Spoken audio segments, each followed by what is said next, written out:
4 তারিখে আমরা দিনাজপুর জেলার বীরগঞ্জ থানায় একটি কোষ্ঠী পাথরের বিষ্ণু মূর্তি লুকায়িত আছে বলে তথ্য পাই। এর ভিত্তিতে গতকাল 22:15 ঘটিকায় দিনাজপুর জেলার বীরগঞ্জ থানাধীন 3 নং শতগ্রাম ইউনিয়নের অর্জুনাহার গ্রামস্থ জনৈক মোহাম্মদ খুরশেদ আলম, বয়স 50, পিতা মৃত সমীর উদ্দিন এর বসত বাড়ির পশ্চিম উঠানে অভিযান পরিচালনা করে আসামি মোহাম্মদ আক্কাস আলী, বয়স 52, পিতা মৃত আবেদ আলী, থানা বীরগঞ্জ, জেলা দিনাজপুর কে গ্রেপ্তার করতে সক্ষম হই।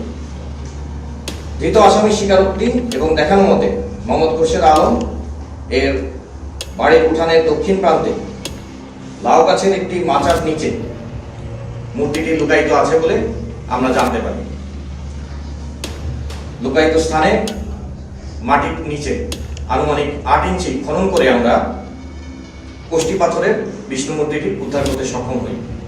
মূর্তিটির দৈর্ঘ্য 66 ইঞ্চি, প্রস্থ 30 ইঞ্চি এবং ওজন 395 কেজি। মূর্তিটির আনুমানিক বাজার মূল্য 3,95,00,000 টাকা। এছাড়া মূর্তিটির সাথে আমরা ধৃত আসামির একটি মোটরসাইকেল জব্দ করি। এখানে উল্লেখ্য বিষয় হচ্ছে আমাদের আসামি 2 জন এবং 2 জনের মধ্যে একজন আসামি আমরা ধরতে সক্ষম হয়েছি, একজন আসামি পলাতক রয়েছে।